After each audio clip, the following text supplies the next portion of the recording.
Ngomong naon lurah? Teu ngomong naon. Ngomong hayang ditempok. Kami seperti anak yang ditinggalkan oleh orang tuanya. Gue bingungnya Mang Ono ini setiap turun ke lapangan kemarin yang ke Purwakarta. Jadi ada kerja gubernur 5 tahun, ada juga kerja tahunan. Sehingga ini Ayo lurah ya. Nah, iya tah lurah, nah iya. Hah? Ngomong naon lurah? Teu ngomong naon.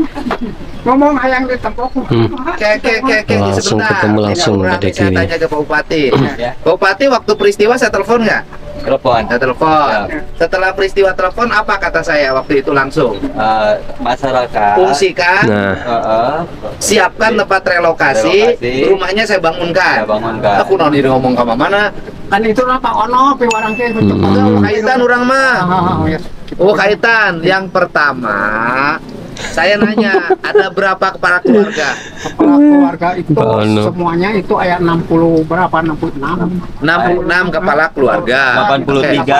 Oh, 83. Oke, Datakan di sana. ada 83 kepala keluarga. Ini kan tahu rawan kan? Ya, ya. Kebiasaan orang sini, kalau direlokasi, disiapkan rumah, Ya. rumahnya dikomplekkan, Ya. kemudian setelah rumahnya jadi, sebulan 2 bulan berisi, Ya. ketiga bulannya hilang ditinggalkan rumahnya. Ya, dikarenakan pencarian makanan itu di Gitu, situ, Pak. lain gitu urusanana. Nah, kemudian waktu saya jadi bupati, dulu pernah kejadian. Ya, pernah. Ini turun tanahnya dan saya memerintahkan pada waktu itu tidak boleh diisi lagi, Ya, harus dihutankan. ya.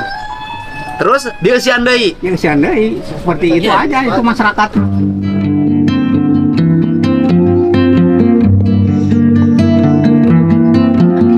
Terus Kan udah ada lokasi itu di Kampung Madalskari satu tempat. Heeh. Terus di Pasir Katau juga Kan ada peristiwa tempat. ini teh pernah Ya, terjadi udah dulu beberapa kali dan itu. oleh saya sudah direlokasi ke tempat yang aman. Ya. Sudah dibuatkan rumah-rumah baru. Ya. Kunaon baralik deui. Ya itu kan mata pencariannya ke situ, Pak. Tuh, itu. Kemuanya unggal musibah kurunya imah tuh.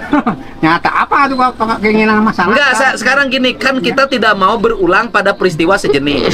Dengan rumah ada di situ, Ya. maka beban tanahnya jadi tinggi, jadi ada tekanan, Ya. ya kan? Ya. Terus kemudian ada penggalian air Ya. untuk kebutuhan konsumsi setiap hari. Ya. Itu akan mempengaruhi tekanan tanah Ya. dan kontur tanah. Ya. Jadi harus konsisten. Jadi kalau warga ingin selamat, kampung itu kosongkan, hutankan. Ya.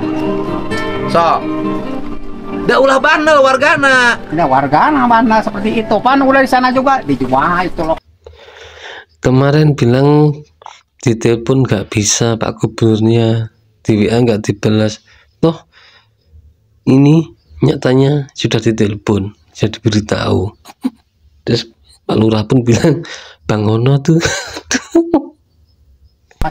Ya, emang Kocak ini. Hah? Jadi lokasi nu dibangunkan ku Bupati zaman Deddy Mulyadi dijual. Ya. Kami seperti anak yang ditinggalkan oleh orang tuanya. Karena saya pikir sekarang Gubernur Jawa Barat lebih fokus kepada konten, lupa bagaimana memperhatikan pondok pesantren, di mana pondok pesantren adalah pilar utama dalam membangun Jabar istimewa. Saat ini kami seperti anak yang ditinggalkan oleh orang tuanya. Karena saya pikir sekarang fokus Jawa Barat pada lebih konten fokus kepada karena konten, ini lupa Bapak bagaimana memperhatikan pondok konten pesantren, kan juga di mana untuk pondok kebutuhan pesantren adalah rakyat ya, pilar utama dalam membangun Jabar nggak istimewa. kebutuhan Hah? pribadi. Gubernur Jawa Barat fokus ngonten. Kalau Gubernur Ini Jawa Barat fokus ngonten, bingung Anda juga saya ini bilang fokusnya sama stok duit mulu. dananya ini. Fokusnya sama dana hibah mulu. Segala ngomong di anak tirikan sama Kang Deddy Mulyadi. Kemarin-kemarin kemana aja kalian? Pada kenyang sama dana hibah yang segitu banyaknya, puluhan miliar, ratusan miliar. Pada diem aja, nggak bikin Jawa Barat jadi istimewa. Kan katanya kalau pondok pesantren adalah pilar utama membangun Jawa Barat istimewa. Lah, dari dulu kalian pada kenyang, pada dapat dana hibah banyaknya, Jawa Barat masih gini-gini aja. Lah sekarang dana hibah dipangkas ya, ingat dipangkas bukan di stop. Misalkan nih kalian punya pondok pesantren yang dapat dana hibah tuh 10 miliar, sekarang cuma dapatnya 100 juta, itu pun sesuai kebutuhan, begitu. Kan dulu mah kagak, yang punya yayasan atau pondok pesantren yang punya akses politik di Jawa Barat dapatnya banyak, sementara yang pondok pesantren yang kecil-kecil nih, yang kagak punya akses politik ya dapatnya kecil, terus bahkan kagak dapet. Sekarang adilin nih sama Bapak Aing, pondok pesantrennya sesuai kebutuhan, jangan lu mulu. Sementara infrastruktur di jalan lu pada butut, pada jelek. Sementara dana hibah sampai ratusan miliar, bahkan mencapai 3 triliun. Uset, deh enak bener itu. Makanya sekarang mah jangan memprovokasi rakyat Jawa Barat soal isu agama. Udah nggak mempan sekarang, emang dulu diprovokasi soal agama kita langsung turun ke jalan, langsung demo, takbir. Kagak zamannya sekarang mah, cerdas. Terutama sebagai dipimpin oleh Kang Deddy Mulyadi Jawa Barat. Kami nih rakyat Jawa Barat, gua nih sebagai warga Jawa Barat tahu semua. Oh ternyata dana hibah itu banyak yang dikirim ke Garut, ke Tasik tuh paling gede tuh. Karena apa? Di Tasik dan Garut. Karena punya akses politik, begitu. Dan gue bingungnya Mang Ono ini setiap turun ke lapangan kemarin yang ke Purwakarta memprovokasi Warkades, suruh klarifikasi, suruh ngomong, bikin gaduh. Setelah sekarang ini juga bikin gaduh lagi, turun ke pondok pesantren. Harusnya tuh Mang Ono tuh ngapain di situ? Kan Mang Ono juga wakil ketua dewan DPRD Jawa Barat, harusnya bantu. Ngapain sih suruh ngomong buat memprovokasi Kang Deddy Mulyadi mulu? Seakan-akan tuh Kang Deddy Mulyadi mulu yang disalahin, apa-apa lapor Kang Deddy Mulyadi. Padahal Mang Ono juga ke situ kan sebagai anggota dewan, wakil rakyat, harus bantu dong. Jangan memprovokasi mulu nih Mang Ono nih. Bener-bener dah kemarin diem enak saya, sekarang bikin gaduh mulu Mang Ono nih. Mencari muka lah. Ada kerja gubernur 5 tahun, ada juga kerja tahunan. Sehingga ini perjuangan kita semua. Siap, kan? Siap. Terima kasih banyak Pak Ketua, Pak Ono, Wakil Ketua DPRD yang hadir pada kesempatan ini. Ini ada momen penting bagi kami, bagi Pondok Pesantren Jawa Barat. Karena pada saat ini kami seperti anak yang ditinggalkan oleh orang tuanya.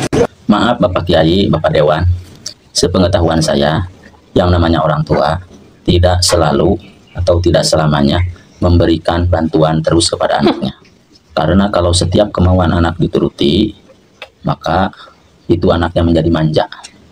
Nah, oleh karena itu, kita positive thinking saja terhadap apa yang sudah menjadi keputusan gubernur, bahwa bantuan hibah untuk pondok pesantren tahun ini itu ditangguhkan. Karena saya pikir sekarang Gubernur Jawa Barat lebih fokus kepada konten, lupa bagaimana memperhatikan pondok pesantren, di mana pondok pesantren adalah pilar utama dalam membangun Jawa Barat istimewa. Menurut saya Gubernur pada tahun ini itu bukan berarti tidak memperhatikan pihak pesantren, tetapi beliau akan mengkaji ulang sehingga keputusannya ini adalah menangguhkan dana hibah. Karena dana hibah ini tidak merata di setiap kota kabupaten. Nah, selama ini yang terungkap bahwa bantuan itu lebih banyak atau menumpuk itu di Kabupaten Garut dan di Kabupaten Tasik. Dan di Kabupaten Garut dan di Kabupaten Tasik juga itu tidak semua pondok pesantren kebagian. Nah, yang tidak kebagian di 2 kabupaten tersebut, kegiatan belajar santri itu masih tetap berjalan. Toh kenyataannya yang tidak kebagian dari dulu sampai sekarang mereka tetap beroperasi, pesantrennya tidak kemudian menjadi bangkrut, menjadi bubar. Jadi tahan dulu lah untuk tahun ini, misalkan tidak semuanya kebagian di semua kota kabupaten yang ada di Provinsi Jawa Barat. Nah, mudah-mudahan kita berharap nanti kita lihat di tahun 2026 apakah misalkan bantuan hibah untuk pesantren itu ada atau tidak. Terima kasih Pak Ono, mudah-mudahan ini bisa dibantu disuarakan dan didengar oleh Gubernur Jawa Barat. Siap. Ditunggu rekomendasi. Siap, masih banyak Hasil musyawarah besar. Siap. Ini saya sudah dengan Bapak Kades Pasir Munjul dan seluruh warga Pasir Munjul yang ada di GOR pengungsian. Kemudian kita hari ini mengambil keputusan. Keputusannya adalah mereka direlokasi. Pak Ono lagi.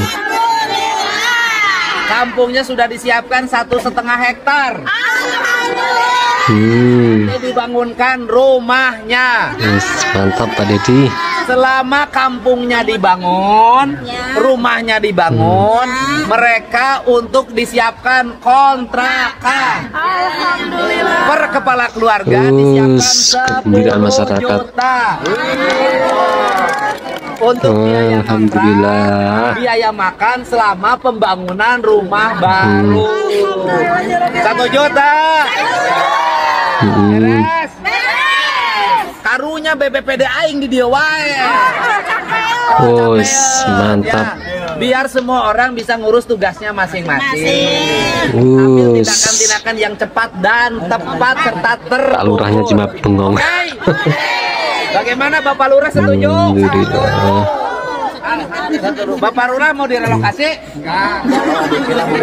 Ya. Sok atuh nuhun alhamdulillah ya. Besok uangnya dibagikan di pendopo ya.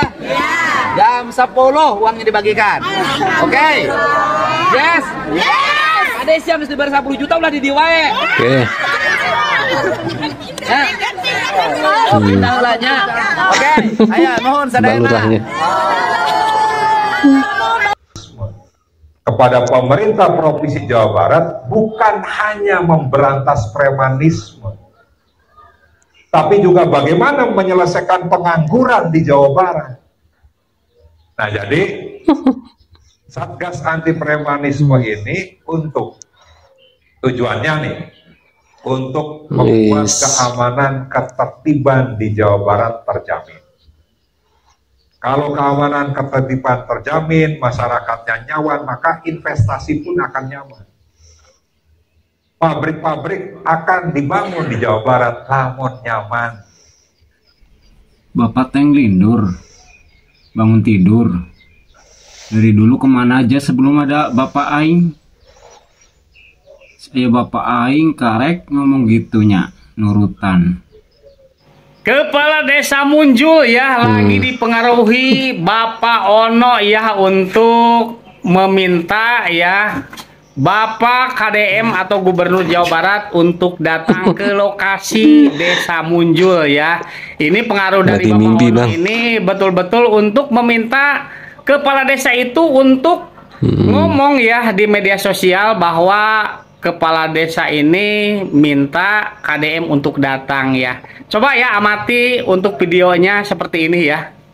Kadis, ya saya lagi di lokasi longsor di Purwakarta. Nah, saya tagana Bu, tapi untuk logistik hanya untuk 3 hari dan hari terakhir mau laporan ke Gubernur juga. Itulah saat Pak Deddy Mulyadi menemui langsung Pak Lurah yang bilang dia ditelepon nggak direspon, di WA nggak, kayaknya dihubungi nggak ada responnya. Ternyata sudah ditelepon, kata Om Zen. Ini yang mana ini? Kemarin saja habis viralnya itu Pak Lurah pun membuat klarifikasi, tidak ada yang menyuruh, itu spontan perkataannya. Sekarang bilang Pak Ono. Memang Pak Lurah ini. Dan untuk dana hibah pun di stop karena banyak yang salah gunakan. Kok tadi ada yang seperti anak yatim gak dapat bantuan, yaitu sebab salah digunakan. Makanya Pak Deddy Mulyadi menyetop dana hibah dulu biar jelas arahnya kemana. Terima kasih, jangan lupa like, subscribe, share, dan komen.